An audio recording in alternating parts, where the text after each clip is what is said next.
ప్రభువును రక్షకుడైన యేసుక్రీస్తు నామంలో చేరువచ్చిన దేవుని పిల్లలందరికీ నా హృదయపూర్వక వందనాలు తెలియజేస్తున్నానండి. దేవుని మహాకృపను బట్టి ఈ యొక్క కూడికల చివరి దినానికి మనం చేరువచ్చాం. 3 దినాలు మరి ప్రభు ఎంతో మనకు సహాయం చేశారు. దాన్ని బట్టి దేవుని స్తుతిస్తున్నాను. మరి మొట్టమొదటిగా మరి స్థానిక సంఘ పెద్దలు మాథ్యూస్ గారు, బర్నబాస్ గారు, మోజెస్ గారు, గాబ్రియల్ గారు, మరి మెతిషేల్ గారికి మా ప్రేమ వందనాలు తెలియజేస్తున్నాను. మరి మీ ఎదుట నిలబడి మాట్లాడగలిగిన ప్రాయం నాకు లేదు. అయినా మీరు ఆహ్వానించి ఈ యొక్క అవకాశం అనుగ్రహించినందుకు ఆరంభంగా దేవునికి, తర్వాత స్థానిక సంఘంలో బాధ్యత కలిగి మరి సంఘాన్ని నడిపిస్తున్న పెద్దలందరికీ నా ప్రేమ వందనాలు తెలియజేస్తున్నానండి. వచ్చినప్పుడు మరి సహోదరులు ఆనంద్ గారు, తర్వాత సుదర్శన్ గారు రిసీవ్ చేసుకుని మమ్మల్ని హోటల్లో పెట్టారు. వారికి కూడా నా వందనాలు తెలియజేస్తున్నాను. ఆ తర్వాత హోటల్లో మరి ఇజ్రాయిల్ గారు, డానియల్ గారు ఎస్కాట్స్, వాళ్ళు కూడా మరి ఎంతగానో సహాయం చేశారు. వారికి కూడా వందనాలు తెలియజేస్తున్నాను. కృతజ్ఞత కలిగి ఉండడం యేసుక్రీస్తు స్వభావం. ఒకవేళ గిన్నెడి సన్నీళ్ళు ఇస్తే రేపు పొద్దున్న పరలోకంలో గిన్నెడి సన్నీళ్ళు ఇచ్చావు కదా, ఇక్కడ మర్చిపోతాం మనం. దానికి రివార్డ్ ఇస్తాడంట ఆయన. కృతజ్ఞత లేకపోవడం ఇశ్రాయేలు స్వభావం. ఆల్రెడీ మనం ధ్యానం చేస్తున్నాం కదా, తిని తిని తిని విని విని విని మర్చిపోవడం. అయితే కృతజ్ఞత అనేది మనం కలిగి ఉండాలి. వారిని బట్టి నేను దేవుని స్తుతిస్తున్నాను. ఇశ్రాయేల్ బ్రదర్కి హార్ట్ ప్రాబ్లం ఉందని చెప్పారు. సంఘం ప్రార్థన చేస్తున్నారు. మేము కూడా వారి కొరకు ప్రార్థన చేయాలని ఆశపడుతున్నాం. చివరి వర్తమానం. మీరందరూ బాగా అలసిపోయారు, నాకు తెలుసు. నేను కూడా అలసిపోయాను. అయితే దేవుడు మనకి తాజాదనం ఇస్తాడని ఆశపడుతున్నాను. మన శీర్షిక ఒకసారి చదువుకుందాం. రోమాపత్రిక 8వ అధ్యాయం 29వ వచనం. రోమాపత్రిక 8వ అధ్యాయం 29వ వచనం చదువుకుందాం. దేవుని ప్రేమించు వారికి 29 చదువుతున్నాను. ఎందుకనగా తన కుమారుడు అనేక సహోదరులలో జ్యేష్ఠుడగినట్లు దేవుడు ఎవరిని ముందుగా ఎరిగనో వారు తన కుమారునితో సారూప్యం గలవారొకటకై వారిని ముందుగా నిర్ణయించెను. ప్రార్థన చేద్దాం. పరిశుద్ధుడా, ప్రేమ కలిగిన ప్రభువా, ఘనమైన మా దేవా, మీ వందనాలు. దినములు, సమయములు, కాలములు మీ స్వాధీనములందు ఉంచుకుని ఉన్నావు. ఈ అంత్య దినముల యందు, ఈ కడవరి గడియ యందు మీరు మాతో మాట్లాడడానికి ఇష్టపడినందుకు వందనాలు. ఆత్మ సంఘముతో చెప్పు సంగతులు చెవులు గలవాడు వినుగా కానీ మీరు సెలవిచ్చినట్టుగా ఆశగల ప్రాణాన్ని తృప్తిపరిచేవారు, అలసిన వారిని ఊరటింపచేసేవారు, వినుబుద్ధి పుట్టించేవారు, గ్రహింప చేయగలిగిన వాడు మీడే. మీ లేఖనాలని, దాని సారాంశాన్ని ఎరిగి నిశ్చయముగా మీ కొరకు మేము జీవించి మీ నామాన్ని మా బ్రతుకుల్లో హెచ్చించడానికి సహాయం చేయమని మరొకసారి మీ వాక్యం ఎదుట, మీ గ్రంథము ఎదుట, మీ ఆత్మ ఎదుట మేము ఉండగా మాతో సూటిగా మాట్లాడి సరిచేసి మీ నామాన్ని, మీ కుమారుని మహిమపరుచుకోమని యేసు ప్రభు నామములో అడిగి వేడుకొనుచున్నాం తండ్రి, ఆమెన్. ఈ 55వ అధ్యాయం యెషయా గ్రంథం 55వ అధ్యాయం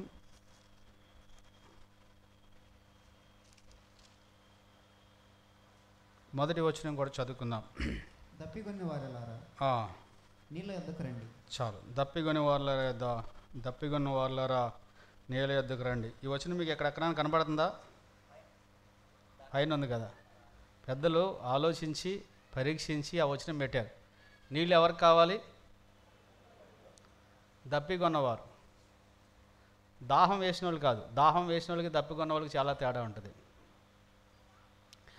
దేవుని వాక్యం పట్ల, దేవుని వాక్య క్రమం పట్ల, దేవుని సంకల్పం పట్ల, దేవుని ఉద్దేశం పట్ల నిజముగా మనకు దప్పిక ఉంటే ఆయన ఇస్తాడు. ఆ నీళ్ళు ఇస్తాడు త్రాగడానికి. ఒక వ్యక్తి ఎడారిలో నడుస్తున్నాడు అనుకోండి. ఎడారిలో నడుస్తున్నాడు. లేకపోతే ఒక వ్యక్తి రోడ్డు మీద నడుస్తున్నాడు. అతనికి దాహం వేసింది. ఆ పక్కన ఉన్న వాళ్ళని అడిగాడు, అయ్యా నాకు దాహం వేస్తుందంటే ఒక బాటిల్ నీళ్ళు ఇచ్చారు, చల్లని నీళ్ళు. ఇచ్చే ముందు అన్నాడు 1,00,000 రూపాయలు అన్నాడు. ఎంత అన్నాడు? 1,00,000. తీసుకున్నవాడు తీసుకున్నట్టు వెనక్కి ఇచ్చేసి వందనాలు, నాకు దాహం వేస్తుంది కానీ ₹1,00,000 ఇచ్చి తీర్చుకునేంత దాహము నాకు లేదని వెళ్ళిపోతాడు. ఇంకో వ్యక్తి అప్పటికే ఒక రోజంతా ఎడారిలో నడిచి నడిచి నడిచి నడిచి నోరంతా ఎండిపోయి ఇంకా నీళ్లు లేకపోతే చనిపోయే స్థాయిలో అంతా దప్పిక ఉందనుకోండి, ఎవరైనా ఒక గ్లాసు నీళ్ళు ఇచ్చే ముందు ₹1,00,000 అన్నాడు అనుకోండి, ఏం చేస్తాడు అతడు? 1,00,000 కాదు, నాకు ఉన్నదంతా నీకు ఇస్తాను, ఆ గ్లాసు నీళ్ళు నా ప్రాణము నిలబెట్టుకుంటాను. అది దప్పిక అంటే. అర్థం అవడానికి ఉదాహరణ చెప్పాను. దాహం వేరు, దప్పిక వేరు. Even if you sacrifice everything కొంచెం యువర్ ట్రస్ట్.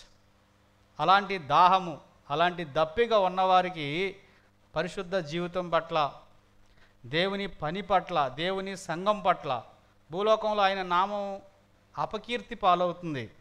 బైబిల్లో రాయబడింది, మిమ్మల్ని బట్టే కదా నా నామం అన్ని జనుల మధ్య దూషించబడుతున్నాను. ఇలాంటి దూషించబడే ఈ రెలంలో ఆయనకు నిజమైన కుమార్తెలుగా, కుమారులుగా, వారసులుగా, అన్నదమ్ములుగా ఆయన పేరు నిలబెట్టాలనే దప్పిక ఉన్నవారందరూ కూడా విజయవంతమైన క్రైస్తవ జీవితంలోనికి వెళ్ళడానికి ఆయన ఆశపడుతున్నాడు.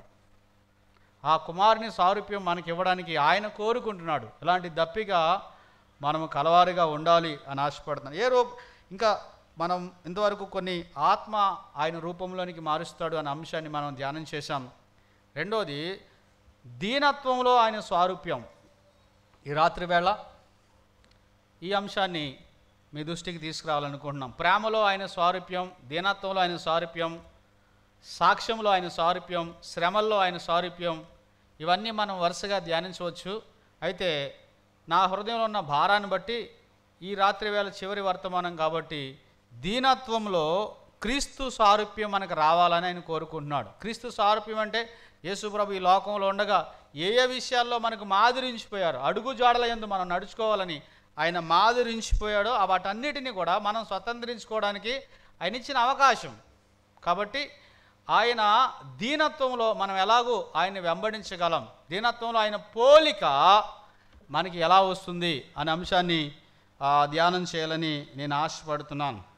ఈ 5 అంశాలు దాంట్లో ఉన్నాయి. మొట్టమొదటిది ఏంటంటే, సబ్మిషన్ ఈజ్ నాట్ ఇన్ఫీరియారిటీ. దీనత్వం అనేది చిన్నతనం కాదు.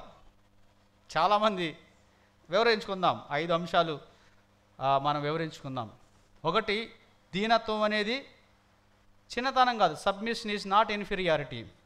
రెండవది, సబ్మిషన్ షోస్ మెచ్యూరిటీ.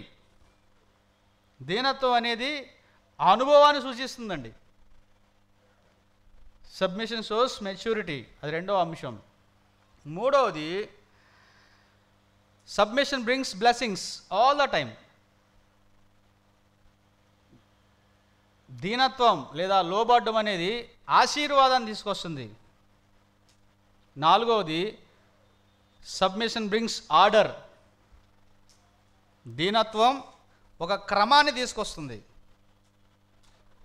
లాస్ట్ 5వది, submission is the nature of God. దీనత్వం అనేది దైవ స్వభావం. ఈ 5 అంశాలు మనము ధ్యానం చేసి క్లుప్తంగా ముగించుకుందాం. సర్వసాధారణంగా లోబడ్డం అనేది చాలా కష్టమైన పని అండి.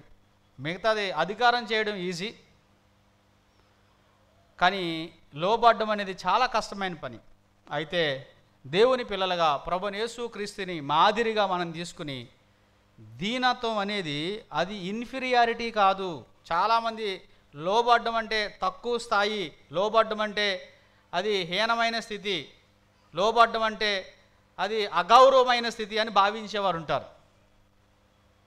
యేసు ప్రభు ఈ విషయంలో చాలా మంచి మాదిరి అన్నమాట. ఆయన ఎంత దీనుడో మనము ఆయన దగ్గర నేర్చుకోవాలి. మత్తయి సువార్త 11వ అధ్యాయం 28, 29 వచనాలు మనందరికీ కంఠోపాఠం కదండి.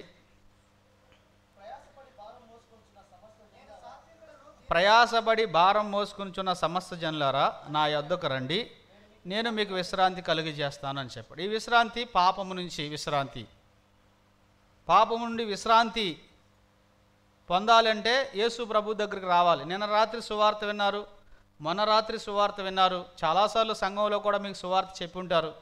ఇంకా విశ్రాంతి లేనివారు, అశాంతిలో ఉన్నవారు, శాంతి కాంతి రేఖ మీ హృదయంలో ఉదయించాలంటే యేసు ప్రభు ఆయన మార్గం.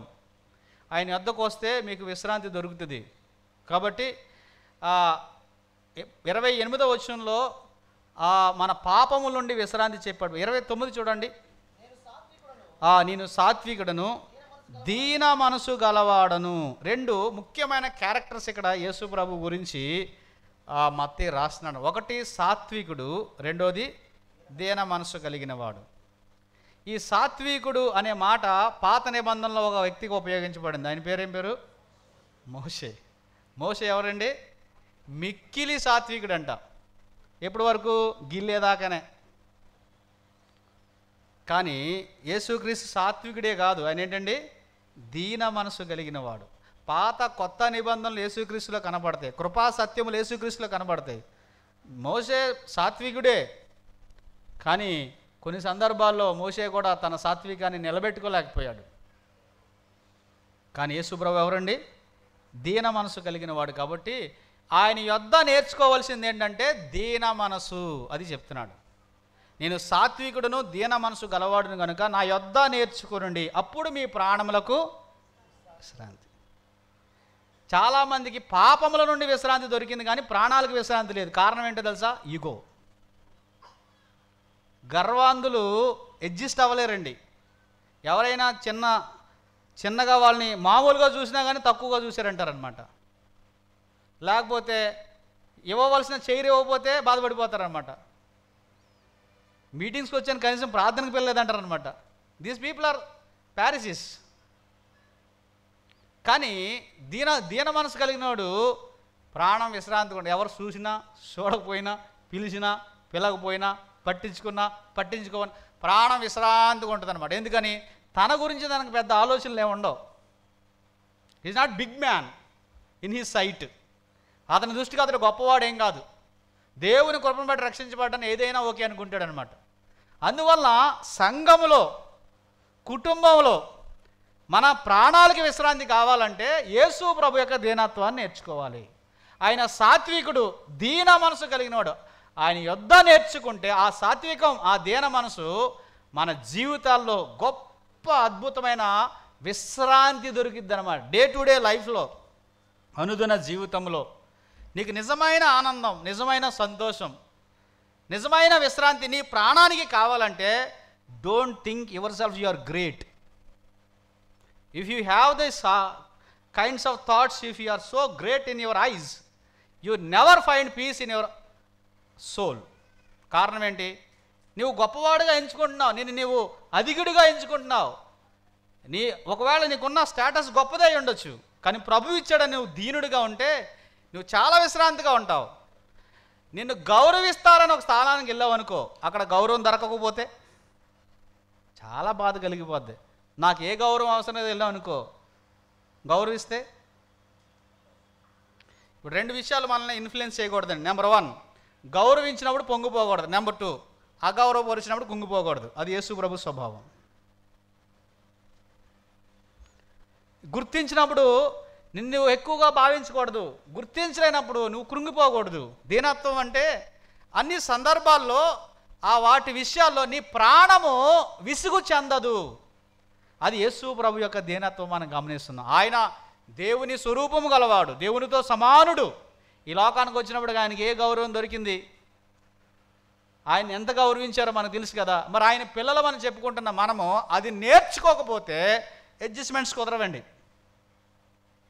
పెద్దల మధ్య ఆ క్రీస్తు మృదుత్వం, భార్యాభర్తల మధ్య ఆ క్రీస్తు ప్రభు సాధుత్వం, సంఘము విశ్వాసులు దేవునికి మధ్య ఆ మృదుత్వం మనం పాటించగలిగితే 99.99% సమస్యలకు ఫుల్ స్టాప్ అనమాట. ఇప్పుడు రండి, మన సమస్యలన్నిటికీ కారణం ఏంటి? దీనత్వానికి ఆపోజిట్ చెప్పండి. గర్వం, అహం, అతిశయం, నన్ను గురించి నాకున్న ఎక్కువ ఆలోచనలు. అవి రకరకాల రూపాల్లో ఉంటుంది. అది అపవాది దగ్గర నుంచి వచ్చింది. సో మొట్టమొదటిది ఏంటంటే దీనత్వం అనేది చిన్నతనం కాదు. యేసు ప్రభు గురించి ధ్యానం చేద్దాం. చూడండి, లూకాసు వార్త 2వ అధ్యాయం. లూకాసు వార్త 2వ అధ్యాయం 51వ వచనం చదువుదామా? లూకాసు వార్త 2:51. అంతటా ఆయన వారితో కూడా బయలుదేరి నజరేతునకు వచ్చి వారికి లోబడి ఉండెను. అద్భుతమైన మాట అండి. యేసు ప్రభు యొక్క దీనత్వం గురించి ఇక్కడ రాయబడింది. యేసు ప్రభు మరియా యేసేబులకి ఏమై ఉన్నాడంటే అండి, సబ్మిటెడ్. ఎంత అద్భుతమైన మాట. ఆ పైన మనం చూస్తే వాళ్ళు పస్కా పండుగకు ఏటేటా ఎక్కడికి వెళ్ళేవారు? యెరూషలేముకు వెళ్ళేవారు.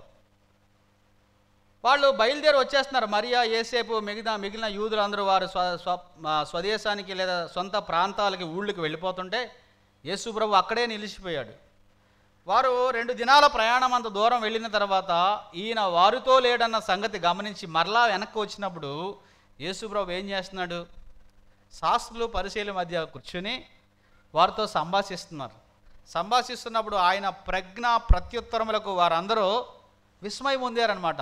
మరియా వచ్చి, యేసేపు వచ్చి ఆ దృశ్యాన్ని చూసి వాళ్ళే కంగు తిన్నారు. మనం ఎప్పుడు వాళ్ళ మధ్యకి కనీసం వాళ్ళ దరిదాపులకి వెళ్ళలేదు. ఈ బాబు ఏంటి ఎంత అద్భుతంగా వాళ్ళతో మాట్లాడి ఆయన ప్రజ్ఞ ప్రత్యుత్తరములకు వారు ఎంతో విస్మయం పొందుతున్నారు అంటే అర్థం ఏంటి? యేసు ప్రభువుకున్నంత జ్ఞానము శాస్త్రులకు లేదు, పరిసయ్యులకు లేదు. యేసు ప్రభువుకున్నంత జ్ఞానము మరియకు లేదు, యేసేపుకు లేదు. ఇప్పుడు జ్ఞానవంతుడు జ్ఞానహీనుడికి లోబడడం సులువా కష్టమో మీరు చెప్పాలి. బైబిల్లో 2 వాక్యాలు తెలిస్తే చాలు, అస్సలాగం. కానీ ఈయనకి మొత్తం తెలుసు. అయినప్పటికీ యేసు ప్రభు మరియకు యేసేపుకి ఏమై ఉన్నాడండి? లోబడుతున్నాడు. లోబడడం అనేది చిన్నతనం కాదు, అదే మనం గమనించాలి. అంతేకాదు, మరొక మాట చెప్తాను.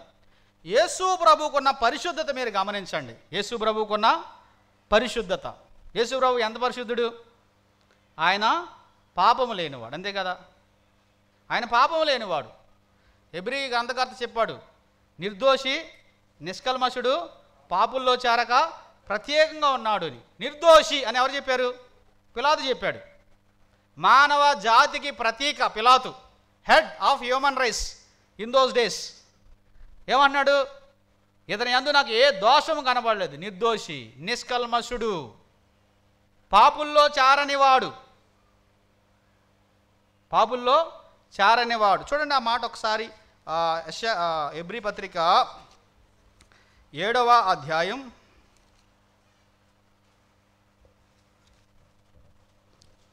26వ వచనం. పవిత్రుడు, నిర్దోషి, నిష్కల్మషుడు, పాపుల్లో చేరక. 4 మాటలు. పవిత్రుడు, నిర్దోషి, నిష్కల్మషుడు, పాపుల్లో చేరక ప్రత్యేకంగా ఉన్నాడు. పవిత్రుడు అని పరలోకమందున్న తండ్రి చెప్తున్నాడు యేసు ప్రభు కోసం. ఈయన నా ప్రియ కుమారుడు అని చెప్తున్నాడు. ఈయన పవిత్రుడు, తండ్రి సాక్ష్యం. నిర్దోషి, పిలాతు సాక్ష్యం. మానవుని నుంచి వచ్చిన మానవ ప్రతినిధిగా ఉన్న పిలాతు ద్వారా వచ్చిన సాక్ష్యం. నిష్కల్మషుడు, యేసు ప్రభు అంతరాత్మ చెప్తుంది నాలో పాపం ఉందని, మీలో ఎవరు చూపిస్తాడు? ఆయన నిష్కల్మషుడు. పాపుల్లో చారక ప్రత్యేకంగా ఉన్నవాడు.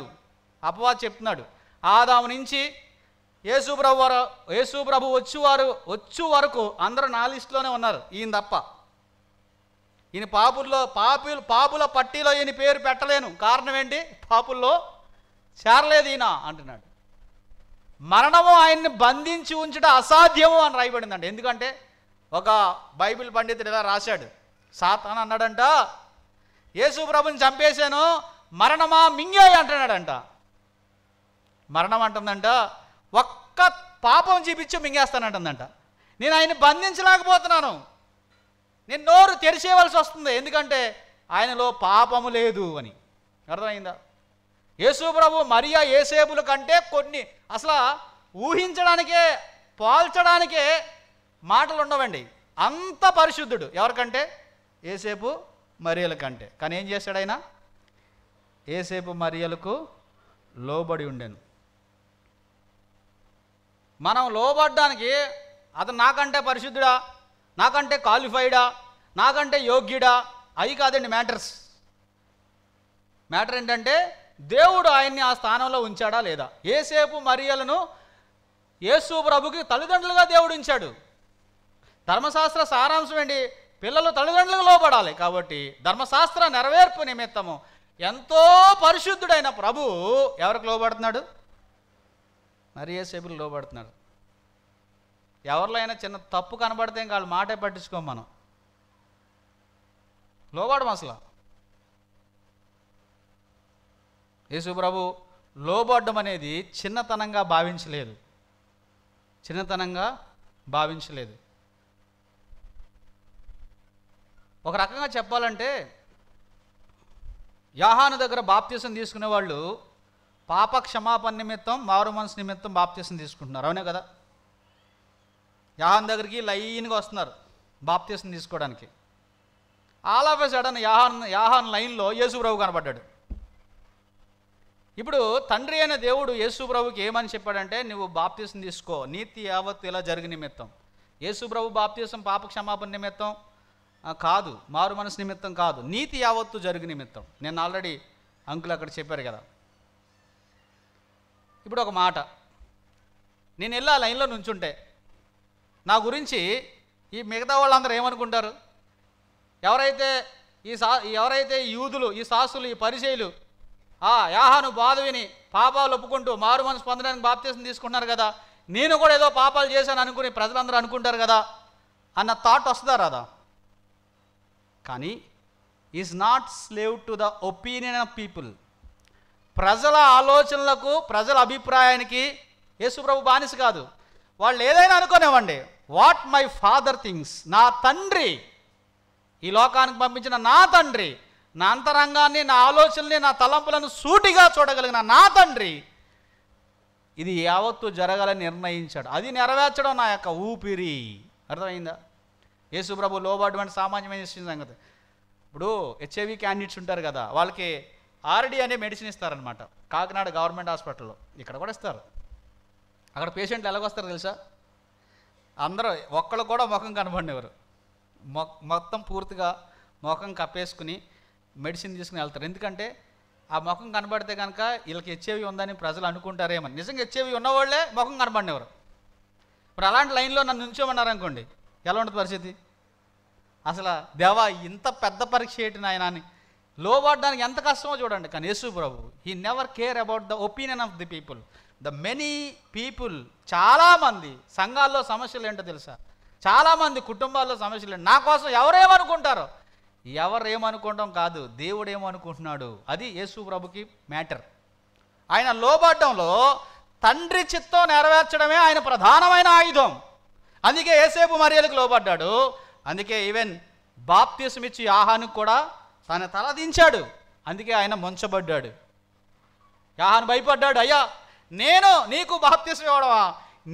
నీ చెప్పుల వారైనను ఇప్పుడకు నేను యోగ్యుని కాను అంటే నీతి యావత్తు ఇలా జరగవలసి ఉన్నది అన్నాడు. అవునా? మేకులు కొట్టడానికి ఆయన చేతులు అప్పగించాడా లేదా?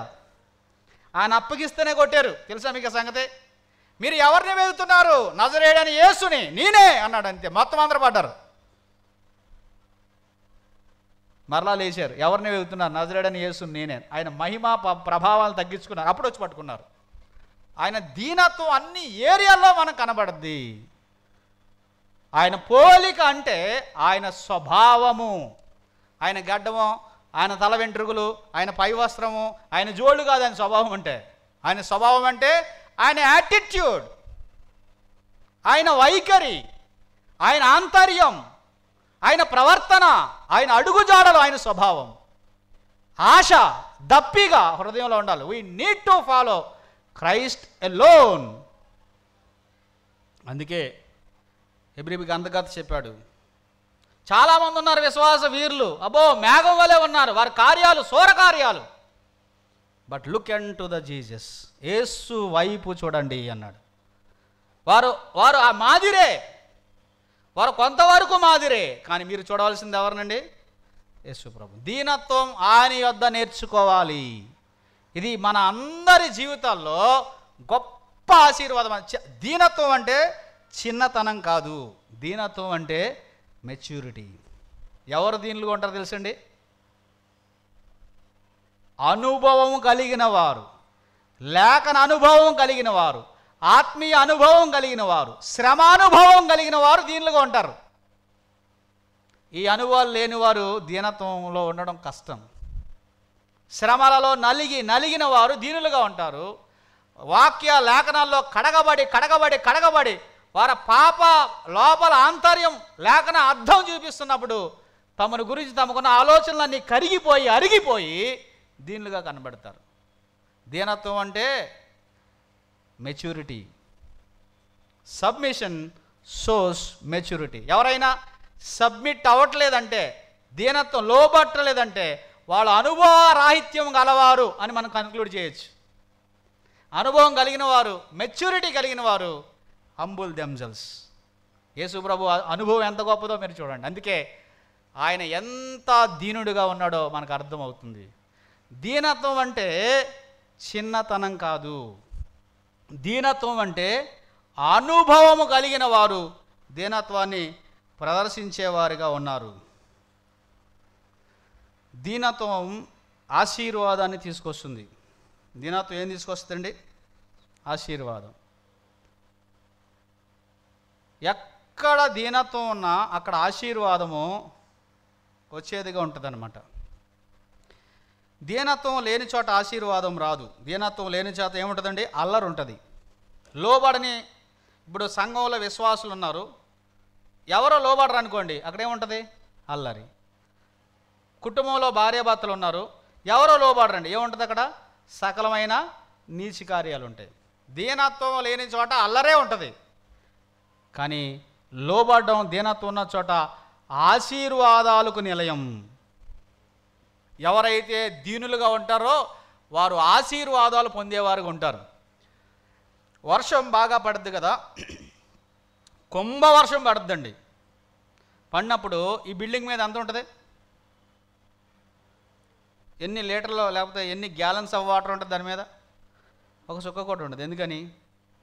అది నిటారుగా ఉంది కాబట్టి మొత్తం అంతా కిందకు వచ్చేస్తుంది. కానీ ఎక్కడ ఉంటుంది? ఎక్కడైతే లోతుగా ఉంటుందో, లోయలాగా ఉంటుందో అక్కడ పూల్ అవుద్ది వాటర్. అవునా? కాబట్టి నీవు దీనుడుగా ఉంటే వాక్యం అనే సమృద్ధి నీలో నిలిచిద్ది అనమాట. నువ్వు గర్వాంధుడుగా ఉంటే నీపై పడుతుంది తప్ప లోపలికి వెళ్తుంది, ఎలా జారిపోద్ది. వాక్య ఆశీర్వాదం నీకు ఎందుకు దొరకట్లేదు? You are pride enough. మనం గర్వాంధులుగా ఉంటే వాక్యం మనలో నిలవదు. ఎవరిలో దేవుని వాక్యం నిలదో వాడు పాపం ఎందుకు నిలుచుంటాడు. వాక్యం లోపల దాచుకున్నాడు, పాపానికి దూరంగా ఉంటాడు. కాబట్టి నీవు దీనత్వాన్ని ప్రదర్శిస్తే, దీనత్వాన్ని యేసు ప్రభు దగ్గర నేర్చుకుంటే నీలో దేవుని వాక్యం నిలబడి ఉంటుందన్నమాట. దేవుని వాక్య సమృద్ధి, దేవుని వాక్య గనిగా నీవు ఉంటావు. మాట్లాడితే ప్రజలు ఆశీర్వదించబడతారు, ఆదరించబడతారు, తెప్పరెళ్తారు. వాళ్ళు ఎంతో ఆశతో వస్తారు, ఆదరించబడి వెళ్తారు. కారణం ఏంటి? All the time obedience brings blessings. పిల్లల తల్లిదండ్రులకు లోబడితే ఎంత ఆశీర్వాదం. కాబట్టి దీనత్వం ఆశీర్వాదాన్ని తీసుకొచ్చేదిగా మనకి కనబడుతుంది. Submission brings order. దీనత్వం అనేది క్రమాన్ని తీసుకొస్తుంది. ఎక్కడైనా సరే మీరు చూడండి, సూర్యుడు, చంద్రుడు, నక్షత్రాలు, ఈ గ్రహాలు చాలా ఉన్నాయి. అవన్నీ దేవుని మాటకు లోబడ్డాయి కాబట్టి ఎంత వేగంగా తిరిగినా, ఎన్ని కోట్ల లేకపోతే ఎన్ని సంవత్సరాల నుంచి తిరుగుతున్నా కానీ యాక్సిడెంట్ అవ్వట్లేదు. ఎందుకని? They obeyed God's command. That is the reason there is a order. అందుకే రాయబడింది రోమాపత్రికలో కాలితే 2వ అధ్యాయంలో రాయబడింది. ఈ సృష్టి యావత్తు క్రమముగా నడవడం గల కారణం ఏంటో తెలుసా? దేవుని ఆజ్ఞకు సృష్టి లోబడుతుంది కాబట్టి అక్కడ క్రమం ఉన్నది. దేవునికి లోబడే వారి జీవితాల్లో క్రమం ఉంటుంది అన్నమాట. యాక్సిడెంట్లు అవ్వవు. మరి దేవునికి లోబడపోతే ఆకస్మికమైన పరిస్థితులు చిందర వందర చల్లా చెదురు అయిపోతారండి. All the time submission brings order. సంఘంలో వాక్య క్రమానికి లోబడండి, ఎంత క్రమం ఉంటుందో మీరు చూడండి. దైవ క్రమానికి లోబడండి, ఎంత క్రమం ఉంటుందో మీరు చూడండి.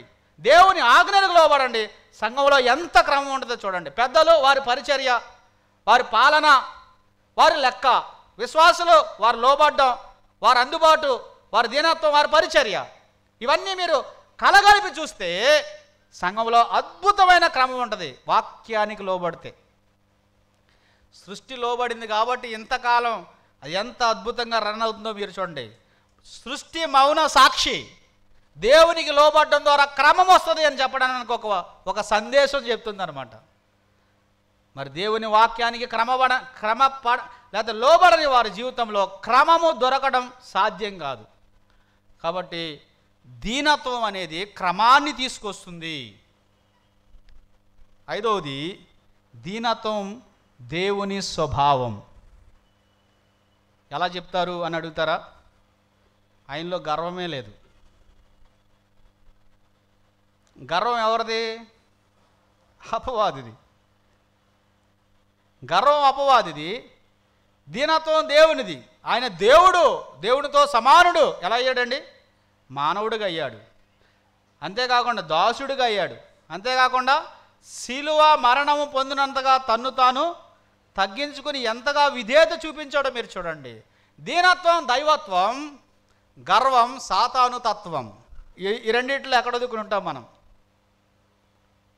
దీనత్వమే దైవత్వం. నువ్వెంత దీనుడుగా ఉంటావో అంత దైవ లక్షణాల్లో, దేవుని స్వభావంలో పాలువారు అవుతావు అనమాట. అందుకే ఆ పేతురు పత్రికలో చెప్పాడు, దైవ స్వభావంలో పాలువారగు నిమిత్తము ఈ లోకం యొక్క దుష్టత్వం నుండి తప్పించుకుని ఈ వాగ్దానముల మూలముగా మనం దైవ స్వభావంలో పాలువారం అవుతామని చెప్పాడు. కాబట్టి దీనత్వం అనేది దైవ స్వభావం. ఆకాంక్షించండి, దప్పిగా కలిగి ఉండండి, ఆశపడండి, అద్భుతాలు జరుగుతాయి. ఒక అన్న అన్నాడంట, అన్న తమ్ముడు నువ్వు ఎప్పుడు కింద కూర్చుంటావు, ఎంత దీనుడు అన్నాడంట. తమ్ముడు అన్నాడంట, నేను ఎప్పుడు కింద కూర్చుంటాను కానీ నా మనసు ఎప్పుడు కూర్చుంటుంది అన్నాడంట. దీనత్వం అనేది వైట్ షాక్ వేసుకోవడం వలన, ఒంగొంగి దండాలు పెట్టడం వలన, it is not the outward appearance, it is the inward attitude. ఇది పైకి చూపించేది కాదు, పైకి కనిపించేది కాదు. లోపల నీ స్వభావం, నీ వైఖరి, నీ ఆలోచన, నీ తలంపులు, నిన్ను గురించి దేవుని ఎదుట నీ నిజమైన వాస్తవికమైన స్థితి. దేవుడు ఎవరిని ఆశీర్వదిస్తాడు? దీనులను ఆశీర్వదిస్తాడు. ఆ వర్షపు నీరు ఆ లోయ ఆహ్వానించక్కలేదు, ఆటోమేటిక్గా వెళ్ళిపోద్ది అక్కడికి. నీరు ఎక్కడికి వెళ్ళిపోద్ది? ఇట్ విల్ గో స్ట్రైట్ అవే. కారణం ఏంటి? దట్ ఈస్ అ వే. నువ్వు దీనుడు అయితే, దేవుని సంఘంలో, దేవుని పరిచర్యలో, ఇంటిలో, దేవుని ఎదుట నువ్వు దీనుడు అయితే, ఎవడు నా మాట విని వణుకునో దేవుడు వాడినే దృష్టించునని చెప్పాడు. మన దీనత్వం అనేది దేవుణ్ణి మన వైపు ఆకర్షిస్తుందండి. మన గర్వం అనేది దేవుణ్ణి మన వైపు నుంచి వికర్షిస్తుంది. మనకు తెలియదు మనం ఎంత గర్వవంతులమో, నిజంగా మనకు తెలియదు. చాలా సందర్భాల్లో we're missing God's best because of pride. Yesu ప్రభు స్వారూప్యం ఏర్పడడం అంటే ఆయన దీనత్వం. ఆయన ఏ పాపము చేయలేదు, కానీ ఆయన అవమానించబడ్డాడు, కానీ బదులు పలకలేదు. అది దీనత్వం. ఆయన నిందించబడ్డాడు, కానీ దాన్ని నిరూపించుకోవడానికి ప్రయత్నం చేయలేదు. అది దీనత్వం. ఆయన అపార్థం చేయబడ్డాడు, అరే నేను అలా చేయలేదు అని చెప్పలేదు. అది దీనత్వం. ఆయన సిలువకు కొట్టబడ్డాడు, కానీ ఆయన మౌనంగా ఉన్నాడు. అది దీనత్వం. మీరు ఎంత ధ్యానించండి, ఎంతైనా ఆయనలోంచి మన దీనత్వం తోడుకోవచ్చు అనమాట. అందుకే నా యొద్ద నేర్చుకోండి. మీ ప్రాణములకు విశ్రాంతి కావాలా?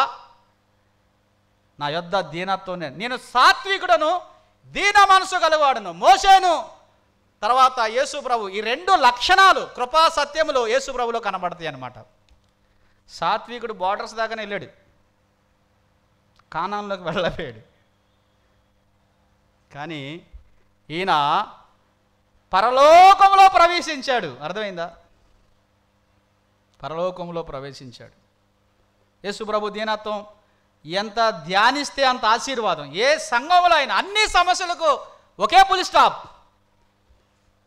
The nature of Jesus Christ, obedience of Christ. క్రీస్తు దీనత్వాన్ని మనం ధ్యానం చేయవలసిన వారుగా ఉన్నాం. కుటుంబానికి వద్దాం. ఎఫెసీ పత్రిక.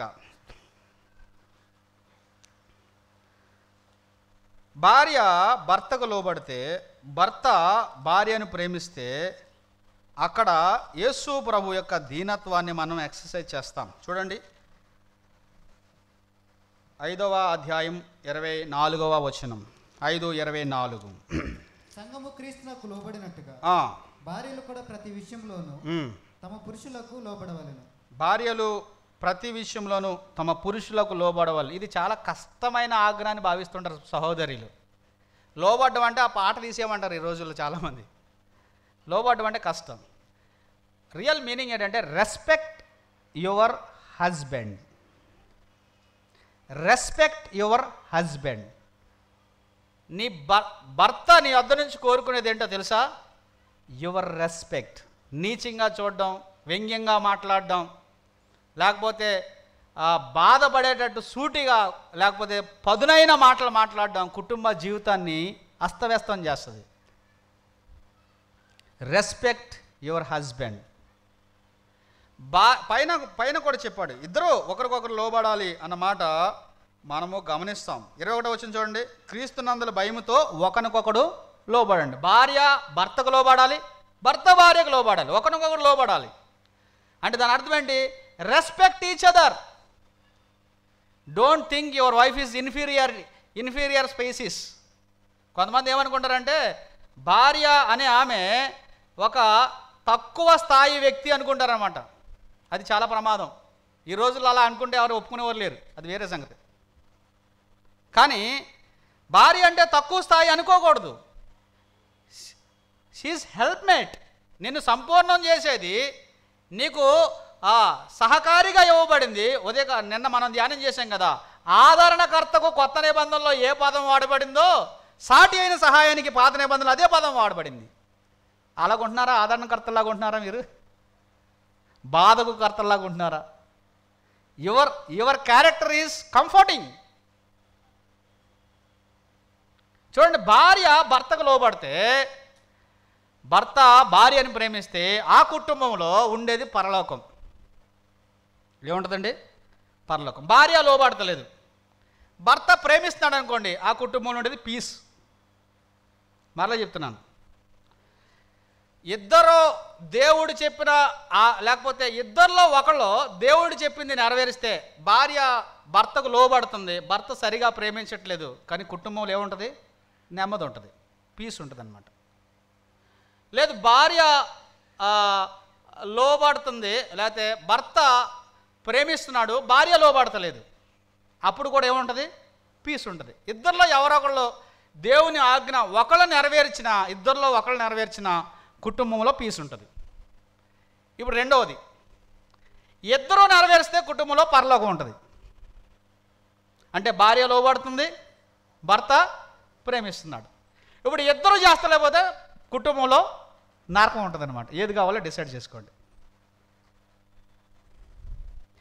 ఒక వ్యక్తి నిజంగా ప్రభువుని బట్టి, పోనీ నా భార్య అజ్ఞానంగా ఉంది, అవివేకంగా ఉంది, అంత అనుభవం లేదని సహించి ప్రేమిస్తే పీస్ ఉంటుంది. పోనీ నా భర్త కొంత ఈ సమయంలో బాగాలేదు, మూడ్స్ బాగాలేదని లోబడితే కుటుంబంలో నెమ్మది ఉంటుంది, కనీసం నెమ్మదన్న ఉంటుంది. ఇద్దరు ఎవరికి వాళ్ళే దేవుని ఆజ్ఞను అతిక్రమిస్తే కుటుంబంలో ఏముంటుంది? పాతాళం, నరకం, ఇంకేమైనా ఉంటాయా? అలాంటివి ఉంటాయి అన్నమాట. సో కుటుంబంలో కూడా ఈ ఆశీర్వాదము లోబడ్డం ద్వారానే వస్తుంది అని చెప్పాడు. చూడండి, పేతురు పత్రికలో కూడా చాలా స్పష్టంగా ఈ యొక్క అంశాన్ని పౌలు డీల్ చేశాడు, పేతురు కూడా డీల్ చేశాడు. 3వ అధ్యాయం 1 పేతురు పత్రిక 1వ వచనం చూడండి. అటువలే స్త్రీలారా మీ స్వపురుషులకు లోబడి ఉండండి, అందువలన వారిలో ఎవరైనా వాక్యముకు అవిధేయులైతే, చూసారా, లోబడితే అవిధేయతను జయిస్తారంట. లోబడితే దేని జయిస్తారో? అవిధేయతను జయిస్తారు. నీ భర్త ప్రేమను చూరగొంటావు, నీ భర్త ఆప్యాయతను చూరగొంటావు, నీ కుటుంబంలో నెమ్మది, శాంతి, సమాధానం, ఆశీర్వాదం, క్రమం, దీవెన నీ యొక్క కుటుంబంలోనికి నీ ద్వారా ప్రవహిస్తాయి. ఈవెన్ ఒక్కళ్ళు దేవుని ఆజ్ఞ నెరవేరిస్తే ఇద్దరిలో. That is the obedience brings blessings. ఇక్కడ చెప్పాడు 7వ వచనం చూడండి, పురుషులు కూడా అదే మాట చెప్పాడు. అటువలే పురుషులారా, జీవమను కృపావరంలో మీ భార్యలు మీతో కూడా పాలివారై ఉన్నారు. కోహెయిర్స్, వాళ్ళు ఇన్ఫీరియర్ స్పీసీస్ కాదు, తక్కువ వారు కాదు. జీవమనే కృపావరంలో మీతో సమానులు, వాళ్ళు మీతో పాలివారాలు, కోహెయిర్స్ అనమాట వాళ్ళు. అందును బట్టి జ్ఞానంతో కాపురం చేయండి అని చెప్పాడు. పురుషునికి ఏముండాలి? జ్ఞానం ఉండాలి. స్త్రీకి ఏముండాలి? రెస్పెక్ట్ ఉండాలి. Respect your husbands. If you are giving a proper respect to your husband, he will definitely love you. నీవు ఖచ్చితంగా అతని ప్రేమను అనుభవిస్తావు అనమాట. చాలామంది తృణీకార భావంతో ఇప్పుడు ప్రేమించి కాపురం చేయడం వేరు, ఒక మిషన్లా కాపురం చేయడం వేరు. తెలుసా మీకు ఆ సంగతి? బట్టలు ఊతారు, వంట చేస్తారు, పిల్లలను కంటారు, ఉద్యోగం చేస్తారు, డబ్బులు చేస్తారు, ప్రేమ ఉండదు. అది కాపురమే.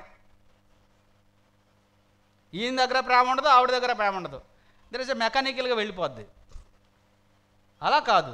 లోబడ్డం, ప్రేమించడం దైవ క్రమం. అక్కడ దీనత్వం ఉంటేనే ఈ రెండు పరిస్థితి. అది నేను చెప్పేది. If you humble your self, you will love.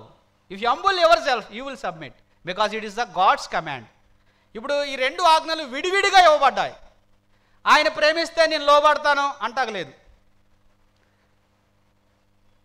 ఆవిడ లోబడితే నేను ప్రేమిస్తాను అంటాగలేదు.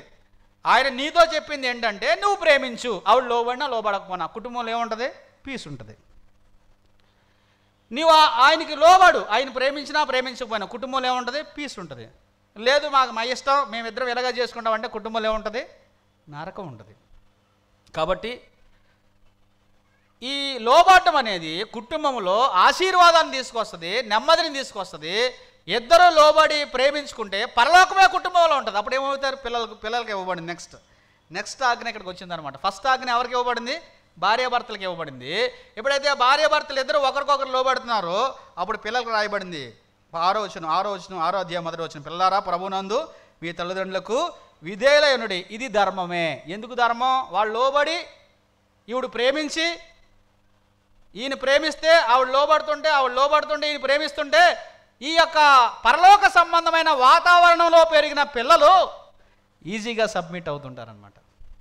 ఒకవేళ కుటుంబంలో ఈ వాతావరణం లేదనుకోండి, నువ్వు చెప్పేది నువ్వు చెప్తావు పిల్లలకి, ఆవిడ చెప్పేది ఆవిడ చెప్తాడు. ఒక కుటుంబంలో ఉంది, టీ ఆవిడ పిల్లవాడికి ఇస్తుంది అనమాట, తీసుకెళ్ళి అక్కడ పెడుతుంది. అమ్మ టీ ఇచ్చింది, అక్కడ పెట్టు. ఇలాంటివి జరుగుతున్నాయా?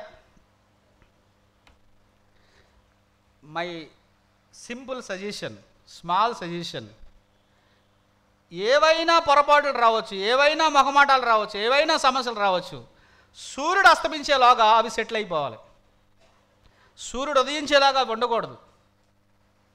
ఉంటే కనుక అవి పెద్దవైపోతాయి. ఇక్కడే చెప్పాడు, కోపబడి కానీ పాపం చేయకుడి, సూర్యుడు అస్తమించేలాగా, సూర్యుడు ఉదయించేలాగా ఆ కోపం మీలో ఉండకూడదు, నిలిచి ఉండకూడదు అని చెప్పాడు. అంటే రాత్రి వస్తే తెల్లారబడికి పోవాలి, లేకపోతే ఏమవుద్దంటే సమస్య పెద్దదైపోద్ది. అందుకే కింద వచ్చిన ఏం చెప్పాడంటే, అపవాదికి చోటు ఇవ్వద్దు అని చెప్పాడు. ఒకవేళ మీలో ఉన్న ఆ విభేదాలు, విశ్వాసులు అయితే, దేవుని పిల్లలైతే, హంబుల్ యువర్ సెల్ఫ్. మిస్టేక్ అతందే, హంబుల్ యువర్ సెల్ఫ్. మొదటి ఆదాం అయితే చూసాం కదా, తన తప్పు తానే అంగీకరించాడు. నువ్వు మొదటి ఆదాం కాదు కదా, కడపడి ఆదాంలో ఉన్నావు కాబట్టి humble your self, go to him. వెళ్ళి నాదే మిస్టేక్, ఓకే విడిచిపెడదాం, మనం ఆరాధన చేయాలి, కుటుంబ ప్రార్థన చేసుకోవాలి, ప్రార్థన చేయాలి, పిల్లల్ని ప్రభు కొరకు పెంచాలి. Make the family atmosphere like heavenly atmosphere, then your children will be blessed. అప్పుడే నీ పిల్లలు ఆశీర్వదించబడతారు. అందుకే మొదట తల్లిదండ్రులకి ఇవ్వబడింది, ఒకరికొకరు విధేయత చూపించాలి, ఒకరికొకరు లోబడాలని, ఆ తర్వాత పిల్లలకి ఇవ్వబడింది. కాబట్టి విధేయత అనేది ఆర్డర్ని తీసుకొస్తుంది, విధేయత అనేది అనుభవాన్ని తీసుకొస్తుంది, విధేయత అనేది ఆశీర్వాదం తీసుకొస్తుంది, విధేయత అనేది దేవుని స్వభావము. పిల్లలు కూడా తల్లిదండ్రులకు లోబడితే ఏమొస్తుంది? కింద చెప్పాడు కదండి, తల్లిదండ్రులు లోబడితే ఏమొస్తుంది? చిన్నపిల్లలకి మేలు కలిగిద్దంట. ఏం కలిగిద్దండి? Go well with them. ఎంత అద్భుతమైన మాట! వాళ్ళకి మేలు కలిగిద్దండి. చిన్న పిల్లలు దేవుని యందు తల్లిదండ్రులు లోబడితే వాళ్ళకి మేలు కలిగిద్ది, వాళ్ళు దీర్ఘాయుష్మంతులు అవుతారు. ఇది వాగ్దానంతో కూడిన మొదటి ఆజ్ఞ అని చెప్పాడు. కాబట్టి పిల్లలు ఆశీర్వదించబడాలంటే పేరెంట్స్ పిల్లలకు అధిపతిగా లేకపోతే అధికారులుగా ఇవ్వబడ్డారు కాబట్టి వాళ్ళకి కోపం రేపకున్నట్టు వాళ్ళని పెంచాలి. వారు మీకు లోబడేటట్లు మీ ప్రవర్తన వారి ఎదుట చూపించవలసిన వారుగా ఉన్నట్టుగా మనం గమనిస్తున్నాం. రెండవది, సంఘం యొద్దకు వద్దాం. ఫ్యామిలీలో విధేయత మనం గమనించాం. పిల్లలు తల్లిదండ్రులకు లోబడాలి, భార్య భర్తకు లోబడాలి, భర్త భార్యను ప్రేమించాలి, కుటుంబం అంతా ప్రభువుకు లోబడాలి. ఇప్పుడు సంఘములో కూడా ఈ క్రమాన్ని దేవుడు ఇచ్చాడు. హెబ్రీ పత్రిక 13వ అధ్యాయం 17వ వచనం ఒకసారి చూడండి. మీపై నాయకులుగా ఉన్నవారు లెక్క అప్పజెప్పవలసిన వారి వలె మీ ఆత్మలను కాయుచున్నారు. వారు దుఃఖముతో ఆ పని చేసిన ఎడల మీకు నిష్ప్రయోజనము గనుక దుఃఖముతో కాక ఆనందంతో చేయనట్లు వారి మాట విని వారికి లోబడండి. విశ్వాసులు అయిన వాళ్ళకి ఆశీర్వాదం రావాలంటే నిజంగా if you want to bless by God you should submit to the elders. సంఘ పెద్దలకు లోబడాలి. నేను ముందే చెప్పాను, యేసు ప్రభు కంటే పరిశుద్ధులు ఎవరు లేరు, అయినా కానీ యేసు ప్రభు లోబడ్డాడు. అబ్బాయి మా సంఘ పెద్ద గారికి అసలు ఏబీసీలు రావండి, నీకు అనవసరం, ఆయన నియమించాడు. ఓ పలానా పలానా పలానా పాపంలో ఉన్నాడండి, నీకు అనవసరం, ఆయన చూసుకుంటాడు. అవసరమైతే నేరుగా ఆయన దగ్గరికి వెళ్ళి, అన్నా మీరు ఇలాంటి దాంట్లో ఉన్నారు, నాకు కొంచెం ఇబ్బందిగా ఉంది, దయచేసి సరి చేసుకోండి అని నేరుగా చెప్పు. నీకేమన్నా నిజంగా ఆయన పట్ల ఆసక్తి ఉంటే టముకేకు, లేదు అది లేదు ఇది లేదని కనీసం ప్రార్థన చెయ్యి. కానీ యూ షుడ్ సబ్మిట్ అన్నమాట. చాలా చాలా సంఘాల్లో చాలా సమస్యలు గల కారణం ఏంటంటే సంఘ పెద్దల్లో ఉన్న బలహీనతలో నీవు లెక్క చెప్పక్కర్లేదు, వారు లెక్క చెప్పాలి. కాబట్టి వారు లెక్క చెప్పవలసిన వాటి విషయంలో నీవు బాధ్యత తీసుకుని వారికి లోబడకుండా నీవు ఉన్న కారణం బట్టి దైవాశీర్వాదాలు నువ్వు పోగొట్టుకుంటున్నావు. వారికి లోబడాలి, ఎందుకని వారు లెక్క చెప్పాలి. వారికి లోబడడం నీ పని. మనం ఆఫీస్లో మన బాస్ దగ్గర చాలా తప్పులు ఉంటాయి, అక్కడ తిరగబడం. మన బాసు మూర్ఖుడిగా ఉంటాడు కొన్ని సందర్భాల్లో, మన బాసు కొన్ని సందర్భాల్లో విసుగు పుట్టిస్తాడు. సార్ సార్ సార్ అంటాం, ఎందుకని అక్కడ మనీ మ్యాటర్. మరి ఇక్కడ మాటలే కదా.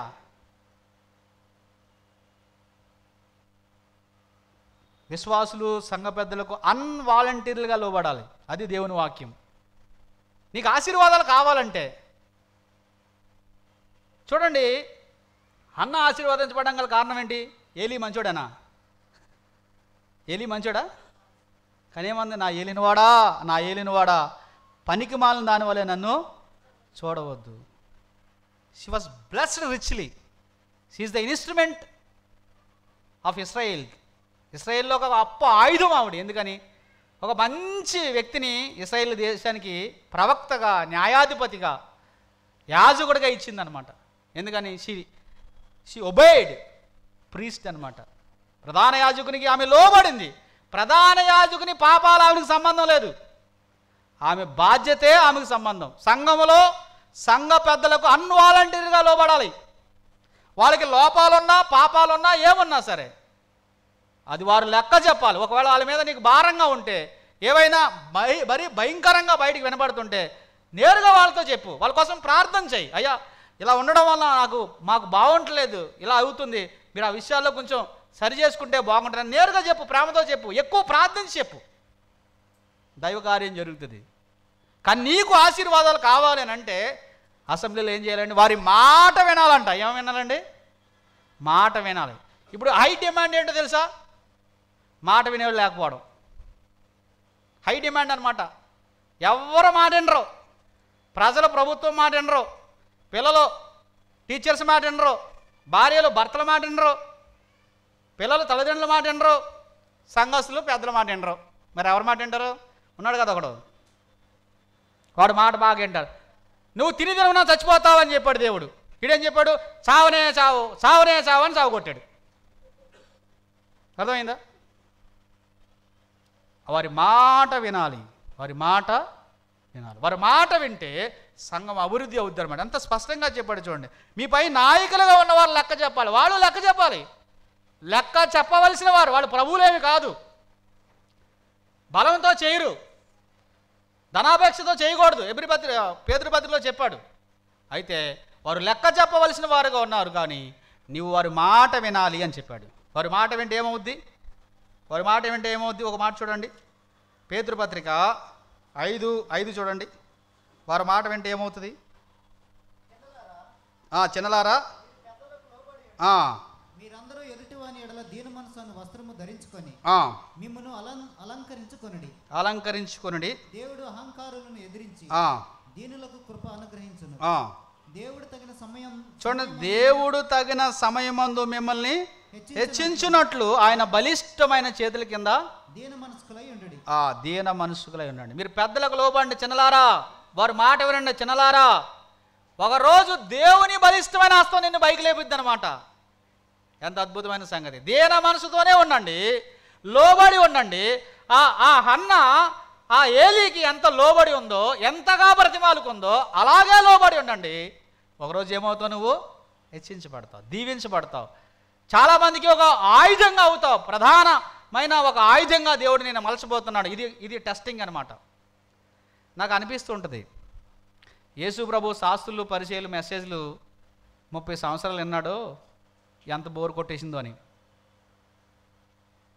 మీకు ఎప్పుడైనా అనిపిస్తా? ఆయన 30 years వాళ్ళ ఇంటర్ప్రిటేషన్ కూర్చుని మౌనంగా వినేవాడు, ఇసుకుపోలేదు ఎప్పుడు. మనం ఈరోజు ఎవరో వాక్యం చెప్తారు అని వస్తారనమాట. కానీ ఆయన వాళ్ళ మాటలు వింటూనే ఉండేవాడు, ఎప్పుడు విసుకుపోలేదు. అలాగని రష్గా వెళ్ళిపోయి వాళ్ళని కరెక్షన్ కూడా చేయలేదు. తండ్రి ఇచ్చిన సమయంలో, తండ్రి అనుకూలించిన ఆ టైంలో ఆయన చేయాల్సిందని చేశాడు. అది మెచ్యూరిటీ, అది ఒబీడియన్స్. ఆయన ఎంతో ఎరుగును. 12 సంవత్సరాల వయసులోనే శాస్త్రులు పరిచయాలు ఆయన ఎదుట ఆయన ప్రత్యుత్తరాలకి నిలవలేకపోయారు. అలాగని ప్రతిరోజు సమాజ మందిరానికి వెళ్ళి వాళ్ళతో చెప్పలేదు. 30 years after and God appointed him and right time come, it is ministry. కాబట్టి మీరు దీన మనసుకులై ఉండండి, లోబడి ఉండండి, తగ్గించుకుని ఉండండి. అపార్థం చేసుకున్నారా, అవహేళన చేస్తున్నారా, లేకపోతే కొన్ని రకాలుగా మిమ్మల్ని ఇబ్బంది పెట్టాలని రకరకాల ప్రయత్నాలు చేస్తున్నారా, దేవుని హస్తాన్ని ఎవరో మించిపోలేరు. No one can stop you if he wanted to lift you. ఆయన హెచ్చించాలని నిర్ణయించుకుంటే ఆపగలిగిన వాడు ఎవడూ లేడు. ఏసేపు ఎంత కిందకి గోతులో వేయబడినా అంత పెద్ద సింహాసనం మీద కూర్చున్నాడు. 17 సంవత్సరాలు పట్టింది, 13 సంవత్సరాలు పట్టింది. ఎంత అడవిల్లో పారిపోయినా, తోలివేయబడ్డా, ప్రాణాలను దక్కించుకోవడానికి కౌజు బిట్టలాగా పారిపోయినా హెబ్రోన్లో సింహాసనం మీద, యెరూషలేములో సింహాసనం మీద దావీదు ఉంటూనే ఉన్నాడు. దావీదుని తరిమి తరిమి తరిమి తరిమి సింహాసనం దాకా తరిమారంట. అర్థమైందా? ఎక్కడ దాకా తరిమారు? సింహాసనం దాకా తరిమారంట. ఆలోచించండి. నీవు లోబడ్డం నేర్చుకుంటే, దీనత్వం నేర్చుకుంటే దేవుని యొక్క హస్తాలు నీ కిందకు వస్తాయి అన్నమాట. సంఘంలో దీనులు కావాలి, పరిచర్యలో దీనులు కావాలి, కుటుంబంలో దీనులు కావాలి. దీనులే ప్రభువుకి వారసులు. చివరిగా రోమాపత్రిక 10వ అధ్యాయం. దాసులు యజమానికి లోబడాలి, అందరూ ప్రభువుకు లోబడాలి. ఈ విషయాలన్నీ ఉన్నాయి. అయితే చివరిగా ఈ ఒక్క మాట చూసి ముగిద్దాం, నాకు ఇవ్వబడిన సమయం అయిపోయింది. 10వ అధ్యాయం 16వ వచనం చదువుతావా తమ్ముడు? రోమాపత్రిక. ఆయనను అందరూ సువార్తకు లోబడలేదు. అయ్యా, సువార్తకు లోబడాలి, సువార్తకు లోబడాలి. తెస్సలోనికీయులకు రాసిన 2వ పత్రిక 1వ అధ్యాయం 7వ వచనం చూడండి. నువ్వు సువార్తకు లోబడుతున్నావా? ప్రభువుకు లోబడాలంటే ముందు సువార్తకు లోబడాలి, దేవుని రక్షణకు నీవు లోబడాలి అని చెప్పాడు. కాబట్టి మీరు శ్రమపడుచున్నారు, ఆ దేవుని రాజ్యమునకు మీరు యోగ్యులని ఎంచుకోవడం నిమిత్తము మీరిట్లు ఓర్చుకునుట దేవుని న్యాయమైన తీర్పునకు స్పష్టమైన సూచన ఉన్నది. ప్రభువైన యేసు తన ప్రభావమును కనపరచు చూడండి, ప్రభు అయిన యేసు తన ప్రభావమును కనపరచు దూతలతో కూడా పరలోకం నుండి అగ్నిజ్వాలలో ప్రత్యక్షమై దేవుని ఎరగని వారికి మన ప్రభు అయిన యేసు సువార్తకు లోబడని వారికి ప్రతిదండన చేయనప్పుడు శ్రమ అన్నాడు.